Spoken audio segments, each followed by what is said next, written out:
Hello everyone, welcome to concept. मेरा नाम धर्मेंद्र राजभर है। आज हम बात करेंगे ट्रेडिंग के बारे में। आज हम बात करेंगे पोजीशनल ट्रेडिंग के बारे में। स्पेसिफिकली आज हम बात करेंगे ट्रेडर्स के बारे में कि कैसे लोगों को ट्रेडिंग कितनी मुश्किल लगती है और उसमें क्या क्या प्रॉब्लम हमें फेस करनी पड़ती है। जैसे कि आज का टॉपिक है कि why trading is not easy. ठीक है, कि ट्रेडिंग ईजी क्यों नहीं होता है। वैसे देखा जाए तो आप कुछ भी कंसेप्ट आप पिकअप करिए, चाहे आप किसी भी फील्ड में जाइए, कोई भी चीज़ आसान नहीं होती है अनलेस हम उस पर कोई काम करें, अनलेस हम उस पर मेहनत करें या एफर्ट्स करें। ठीक है, सो ट्रेडिंग भी पूरी दुनिया का वो एक पार्ट है जहाँ पे जब तक हम एफर्ट्स नहीं डालेंगे, जहाँ पर हम खुद से कुछ एनालिसिस नहीं करेंगे, तब तक वो आसान नहीं होती है, तब तक वो हमेशा मुश्किल ही होती है। ठीक है, तो आज हम जानेंगे कि हम क्या क्या मुश्किल फेस करते हैं। ठीक है, तो चलिए चलते हैं बोर्ड पर। तो यहाँ पर मैंने ऑलरेडी टाइप कर रखा है कि why trading is not easy. ठीक है, तो इसमें सबसे पहला अगर मैं बात करूँ कि लोग ट्रेडिंग करते कैसे हैं। ठीक है, ट्रेडिंग करते कैसे हैं, तो सबसे पहला ये होता है कि उनको लगता है कि स्टॉक आया है, ठीक है, यहाँ पर बाय करो, यहाँ पर सेल करो। ओके, जस्ट आपको ऑप्शन पता है, डेरिवेटिव्स, वो लोग बिना सोचे समझे डेरिवेटिव्स में एंटर करते हैं। ठीक है, एंड फिर दोस्तों की मदद लेते हैं, पैसे यहाँ से उधार लेते हैं। तो ऐसे ऐसे इश्यूज उनको फेस करने पड़ते हैं। ठीक है, और यही सारे स्टेप्स हमारे ट्रेडिंग को बहुत मुश्किल बना देते हैं। ठीक है, तो सबसे पहला जो ट्रेडर्स जितने भी है, जो सबसे पहला वो लोग मिस्टेक करते हैं वो होता है आपका रिसर्च। ठीक है, तो जब मैं रिसर्च की बात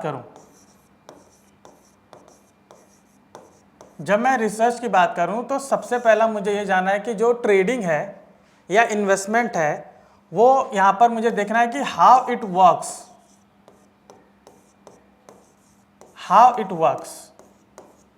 कि वो काम कैसे करता है। सिर्फ बाय सेल नहीं होता है। ठीक है, जैसे कि हम किसी बिजनेस को देखते हैं कि कोई भी बिजनेस, ठीक है, बिजनेस प्रॉफिट एंड सेलिंग उसी पर होता है। तो हर जो भी बिजनेस है, सभी बिजनेस में प्रॉस्पेक्ट होता है, लेकिन हमें ये देखना होता है ना कि उसका बैकिंग क्या होता है, वो काम कैसे होता है, तब जाके कोई प्रोडक्ट तैयार होता है। तो सेम आपको ये देखना है कि ट्रेडिंग काम कैसे होता है, कि उसमें पार्टिसिपेंट्स कैसा है, वहाँ पे लोग जो बाय करते हैं क्या रिस्क रहता है। ठीक है, हमें उसे बाय क्यों करना चाहिए, कितने ड्यूरेशन के लिए करना चाहिए, ये सारी चीज़ें होती है। तो जब भी हम ट्रेडिंग करते हैं तो पहले हमें ये देखना है कि ट्रेडिंग काम कैसे होता है, उसमें क्या क्या फैक्टर्स होते हैं कि वो ट्रेडिंग को असर करते हैं, क्या क्या चीज़ें होती हैं जो ट्रेडिंग को असर करते हैं। जैसे कि आप देखो कि हर एक जो भी कंट्री में हो रहा है, हर एक चीज़, हर एक न्यूज़ उसको असर करती है। अगर हम बात करें यहाँ पर तो जैसे कि हाउ इट वर्क्स में मैं कह रहा हूँ कि कौन कौन से फैक्टर उनको असर करते हैं। तो सबसे पहला अगर आप देखोगे तो यहाँ पर इकोनॉमिक फैक्टर आता है। ठीक है, इकोनॉमिक फैक्टर आपका आ गया। फिर आपका पॉलिटिकल फैक्टर हो गया जो नेशनल इंटरेस्ट पे आता है। ठीक है, sorry for mistake, political factor हो गया। ठीक है, फिर आप देखोगे कंपनी स्पेसिफिक कोई रीज़न आता है। ठीक है, कोई भी कंपनी स्पेसिफिक इनके पास कुछ न्यूज़ आता है, उसके हिसाब से भी प्रॉब्लम फेस करनी पड़ती है कि कोई कंपनी स्पेसिफिक आ रहा है। ठीक है,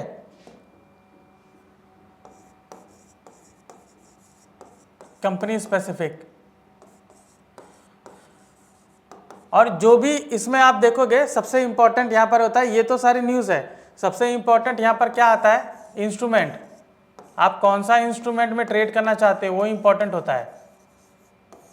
ठीक है, कैश में, डेरिवेटिव्स में, कमोडिटीज़ में, ये सारी चीज़ें होती है। तो दैट कम्स अंडर इंस्ट्रूमेंट।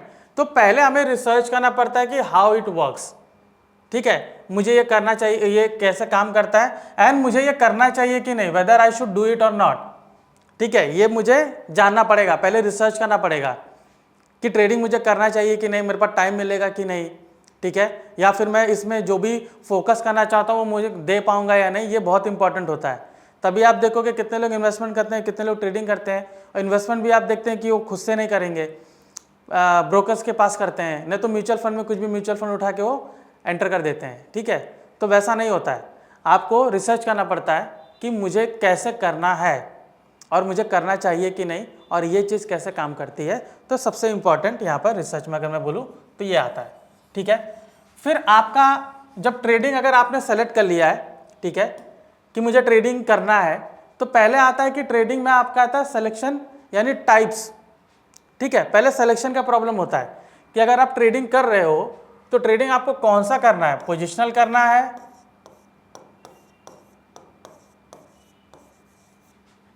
या फिर आपको इंट्राडे करना है।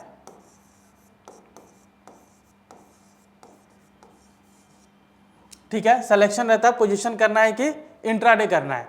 अब दोनों के अलग अलग पक्ष होते हैं, दोनों के अलग अलग बेनिफिट्स हैं। ठीक है, पोजिशनल में आप देख सकते हो कि एक मोमेंटम के हिसाब से हम ट्रेड करते हैं कि किसी पर्टिकुलर स्टॉक के ऑप्शन या फ्यूचर्स में हमने एंटर किया, ठीक है, हमने उसमें परचेज किया, उसको सेल किया, जो भी हमारा एक व्यू था उसके मुताबिक हम उसमें ट्रेड लेते हैं। पोजीशन वाले ट्रेड में हमें ये चिंता नहीं होती कि दिन में मार्केट किधर जा रहा है। ठीक है, इसमें सिंपल होता है कि मैं अपना एक एसएल एंटर करता हूँ और एक मेरा टारगेट प्रॉफिट होता है। ठीक है, मतलब आप सिंपल कंसेप्ट बोले तो ये होता है, लेकिन इसमें ये भी होता है कि मुझे काफ़ी रिसर्च करना पड़ता है। ठीक है, काफ़ी रिसर्च करना पड़ता है। यहाँ प्रॉब्लम ये होती है कि अगर आज मैंने कैरी फॉरवर्ड कर रहा हूँ कल ट्रेड लेकर, तो मुझे ये परेशानी हो सकती है कि अगर रात में कुछ न्यूज़ आ गई, जो मैंने आपको पहले बताया रिसर्च के बारे में, कुछ न्यूज़ आ गई कंपनी स्पेसिफिक, नेशनल इंटरेस्ट, कुछ भी चीज़ आ गई जो उसको डायरेक्टली असर करती है, तो वहाँ पर चेंज हो सकता है। इंट्राडे में ये चीज़ नहीं होती है। इंट्राडे में एट दी एंड आपको क्या प्रॉफिट हो रहा है, क्या लॉस हो रहा है, वो आपको सामने दिखता है। तो दोनों में डिफरेंसेस ये है। पोजिशनल में एक चीज़ आप ये देख सकते हो कि आपको प्रॉफिट बहुत बड़ा मिलता है, क्योंकि वहाँ पर आप स्टॉप लॉस लेकर टारगेट बहुत देखते हो, बड़ा मूव कैप्चर करने में मिलता है, तो प्रॉफिटेबिलिटी के हिसाब से ये आपका ज़्यादा होता है। बट अगर आप ये देखेंगे कि रिस्क के हिसाब से आपको ये रिस्की होता है, ये थोड़ा कम रिस्की होता है, क्योंकि इंट्राडे के हिसाब से आप देख रहे हो, राइट। बट इंट्राडे में भी आप एक मूव कैप्चर करना थोड़ा डिफिकल्ट होता है। तो मुझे यहाँ पर ये डिफिकल्टी आती है कि इन दोनों में से मैं चुनूँ क्या। तो सबसे पहला ट्रेडर्स ये परेशानी फेस करते हैं कि इन दोनों में से मुझे क्या चुनना चाहिए। ठीक है, तो ये हो गया आपका टाइप्स। ओके, अभी आपका आता है कि मुझे अगर मैं ट्रेडिंग स्टार्ट भी कर रहा हूँ, वेदर टेक्निकल या वेदर इंट्राडे या पोजिशनल, तो यहाँ पर उनके पास प्रॉब्लम ये आता है कि वो डेटा के हिसाब से जाएं या फिर वो टेक्निकल के हिसाब से जाएं।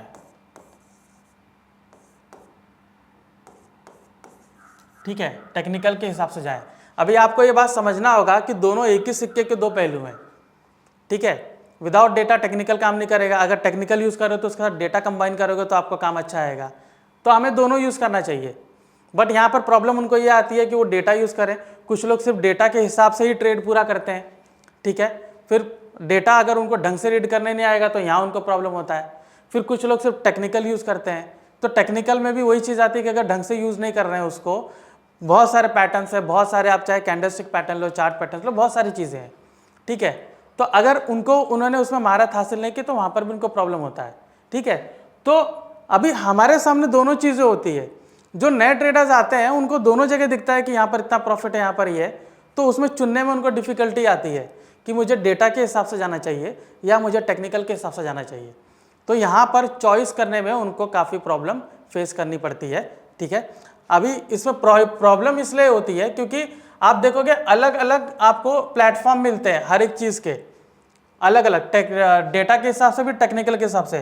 तो हमें उसमें कौन सा ज़्यादा रिलेवेंट है वो देखना पड़ता है, कौन सा ज़्यादा रिलायबल है वो भी देखना पड़ता है, राइट। कि मुझे रिलेवेंट डेटा मिल रहा है कि नहीं जो डेटा मैं देख रहा हूँ। किसी को सिर्फ ओवाई डेटा के ऊपर काम करना है, किसी को सिर्फ पीसीआर के डेटा पे काम करना है, तो वो उनको बराबर मिल रहा है कि नहीं, तो रिलेवेंट डेटा में आ जाता है। फिर वो डेटा रिलायबल है भी कि नहीं। कुछ लोगों में देखोगे टाइम स्नैग होता है, वहाँ पे आप देखोगे कि थोड़ा लेट उनको डेटा मिलता है। ठीक है, तो वहाँ पर भी एक प्रॉब्लम होती है। और स्टॉक मार्केट में सेकेंड्स का भी देरी होती है, तो आपको बहुत बड़ी दिक्कत हो सकती है। तो यहाँ पर डेटा बेस जानना चाहिए या टेक्निकल बेस, तो वहाँ पर इनको ये प्रॉब्लम होती है कि मुझे कौन सा यहाँ पर लेना चाहिए। ठीक है, तो सबसे बड़ा प्रॉब्लम होता है डेटा टेक्निकल में चुनने के लिए। अभी आता है आपका स्टॉक्स। ठीक है, यानी कि स्टॉक्स कौन सा लेना चाहिए। बहुत सारे हैं, लार्ज कैप, ठीक है, मिड कैप, ये सारे लेना चाहिए। अभी लार्ज कैप आप मिड कैप ले रहे हो, इसमें भी अलग अलग फैक्टर्स होते हैं। आप आईवी के हिसाब से लेते हो, आप लिक्विडिटी के हिसाब से लेते हो। ठीक है, लिक्विडिटी के हिसाब से देखते हो।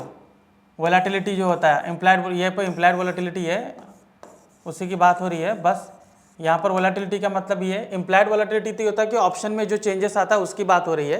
ये वोलेटिलिटी का मतलब स्टॉक का मोमेंटम बहुत ज़्यादा है, वो ज़्यादा हाईली वोलेटाइल स्टॉक्स है।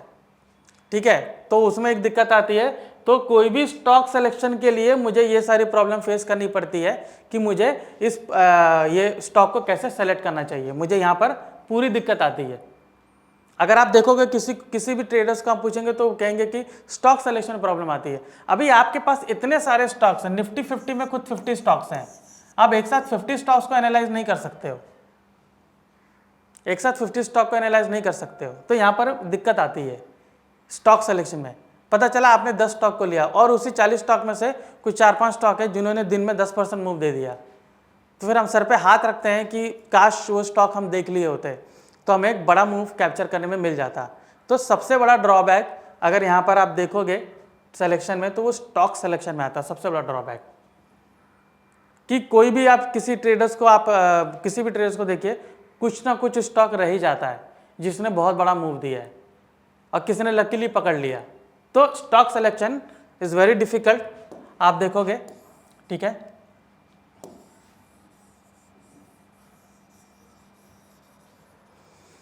अभी यहाँ पर आता है कैश या डेरिवेटिव्स, ठीक है। कैश मतलब आप डायरेक्टली कैश स्टॉक्स में बाय कर रहे हो। दूसरा आता है डेरिवेटिव्स। कुछ लोग डायरेक्टली डेरिवेटिव्स में एंटर करते हैं बगैर उसको स्टडी किए बगैर, तो वहाँ पर काफ़ी उनको नुकसान झेलना पड़ता है। कैश सिंपल है, अगर आपने बाय किया है तो उसका कोई एक्सपायरी डेट नहीं है, ठीक है। वो अगर ऊपर गया तो आपको उतना प्रॉफिट हो जाता है। डेरिवेटिव्स में आपका एक्सपायरी भी रहता है। अभी डेरिवेटिव्स में आप कौन सा पिकअप कर रहे हो, ऑप्शन पिकअप कर रहे हो या फिर आप फ्यूचर्स पिकअप कर रहे हो, तो दोनों का डिफरेंसेस आता है। फ्यूचर में आप देखोगे, ठीक है, उतना बड़ा टाइम डिके नहीं होता, लेकिन ये भी है कि अगर वो स्पॉट से थोड़ा ऊपर चल रहा है तो at the end of the month जो एक्सपायरी होता है उस दिन आपको देखने मिलता है कि वो उस प्राइस पर आ जाता है। तो उसमें भी आप देखोगे बैकवर्डेशन फॉरवर्डेशन होता है, तो थोड़ा उसमें दिक्कत आती है, ठीक है।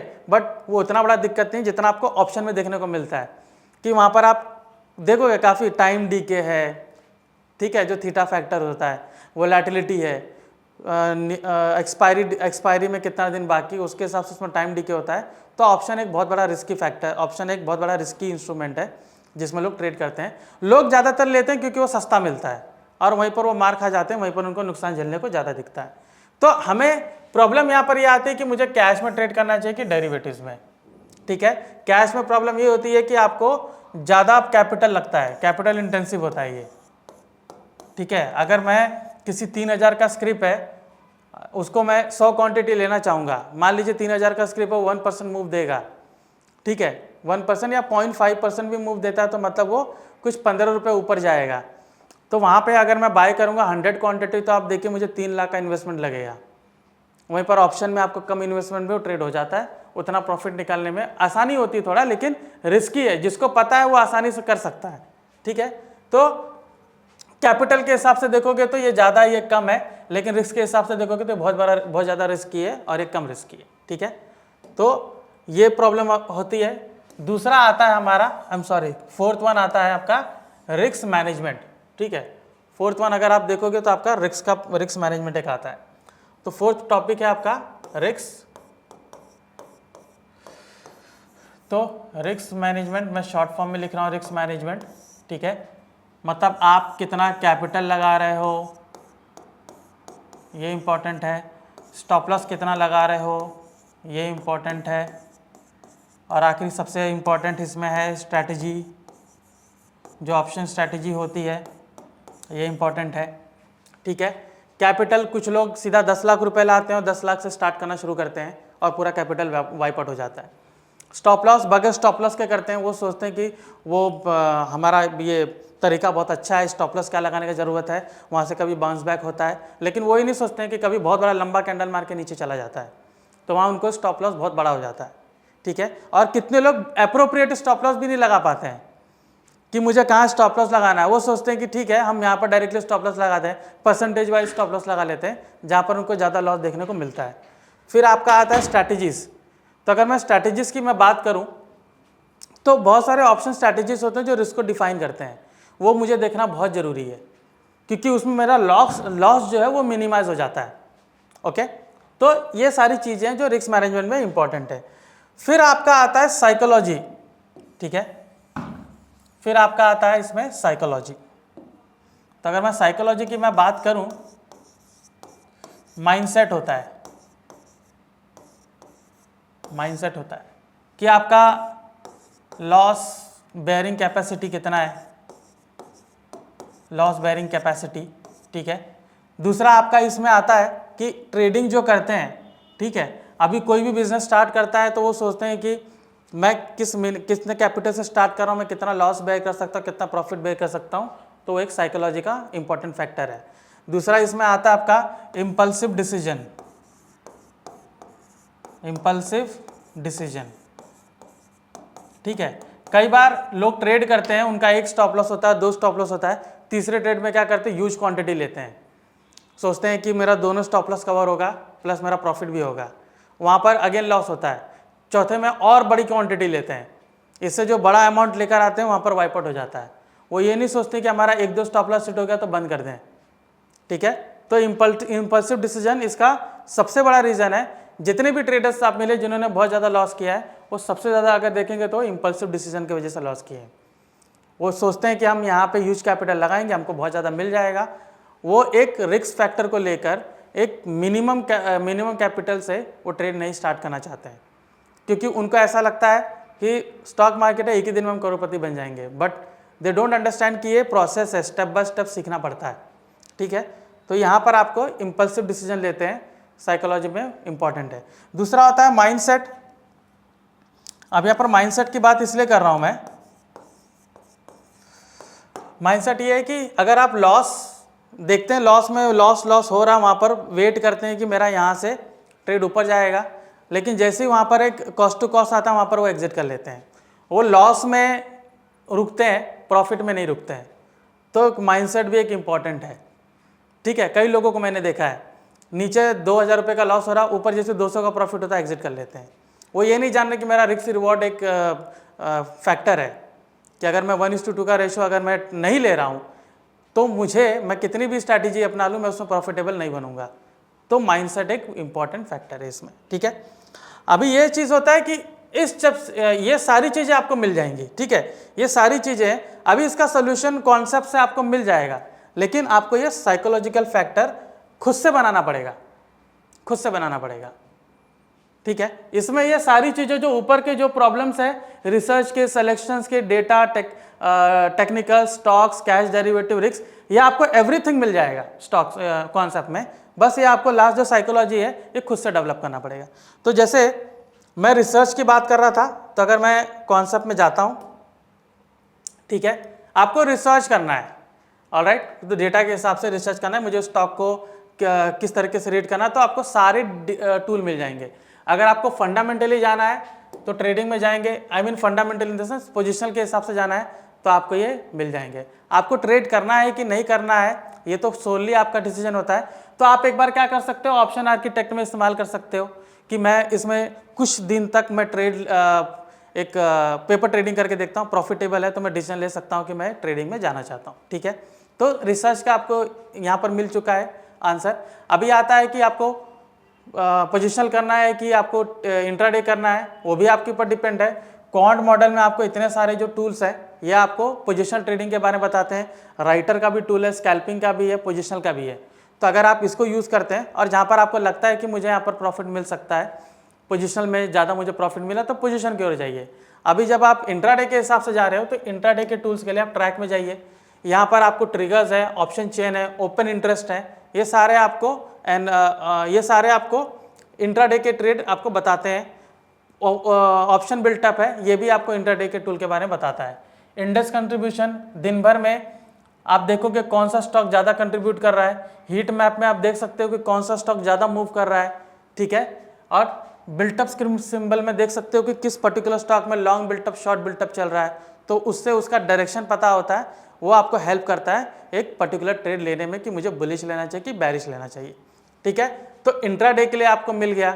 अभी आता है स्टॉक सिलेक्शन कि स्टॉक मुझे कैसे लेना चाहिए, तो ट्रिगर्स में जाइए, यहाँ पर आपको स्टॉक सिलेक्शन मिल जाएगा, ठीक है। अभी आपको डेरिवेटिव्स में जाना चाहिए कि कैश में जाना चाहिए। स्टार्टिंग आप कैश से शुरू कीजिए, जैसे उसमें आपका कॉन्फिडेंस होता है फिर डेरिवेटिव्स में एंटर कीजिए। सिंपल सा आंसर है, डायरेक्टली डेरिवेटिव्स में एंटर मत कीजिए, पहले स्टॉक से शुरू कीजिए फिर डायरेक्टली आप उसका डेरिवेटिव में जा सकते हो, ठीक है। अभी स्टॉक्स का सिलेक्शन हो गया, डेटा टेक, डेटा और टेक्निकल दोनों को कंबाइन करिए, जैसे मैंने आपको कहा कि दोनों एक ही सिक्के के दो पहलू, तो दोनों को कंबाइन करिए तब हमें उसमें अच्छा ट्रेड बन सकता है। रिस्क फैक्टर की बात आई कि मुझे रिस्क ही ज़्यादा लगता है, ट्रेडिंग में जाइए, ऑप्टिमाइजर फाइन स्ट्रेटेजी को सेलेक्ट करिए। तो अगर जैसे निफ्टी है, इसमें मैं बुलिश ट्रेड बना रहा हूँ, मान लीजिए कि मैंने पोजिशनल ट्रेड बनाया, मेरा टारगेट यहाँ पर मैं रखता हूँ नेक्स्ट वीक 13, ठीक है, टारगेट मैं यहाँ पर एंटर कर लेता हूँ। ये आपको 5 स्ट्रेटेजी बताएगा जिसमें ये पता चलेगा कि आपको कितना लॉस हो सकता है, कितना प्रॉफिट। तो टारगेट अगर मैं यहाँ रखता हूँ, निफ्टी 24,380 है, तो मैं इसको ले लेता हूँ 24,580 ले लेता हूँ, ठीक है, कि 200 पॉइंट मूव हो सकता है। और वहीं पर जो मेरा स्टॉप लॉस है, स्टॉप लॉस मैं रख सकता हूँ 24,300, ठीक है। तो इतने का मैं स्टॉप लॉस रखता हूँ, नहीं तो इसको थोड़ा सा कम करते हैं, 20 का स्टॉप लॉस रखते हैं, ठीक है। अभी मैं इस पर गेट स्ट्रैटेजी पे क्लिक करूँगा तो मुझे देखिए सारी स्ट्रैटेजीज मिल जाएंगे, जिसमें मेरा रिस्क क्लियरली डिफाइन होगा कि किस में मुझे प्रॉफिट ज़्यादा हो रहा है, किस में मुझे लॉस ज़्यादा हो रहा है। तो यहाँ पर आप देख सकते हो, जैसे बुलपुट स्प्रेड में लेता हूँ, रिवॉर्ड टू रिस्क देखिए, जो मैं आपको कह रहा था कि 1:2 लेते हैं कि नहीं, वो इंपॉर्टेंट है। तो यहाँ देखिए रिवॉर्ड टू रिस्क 12 है, प्रॉफिट देखिए 4,878 का है, लॉस 388 का है।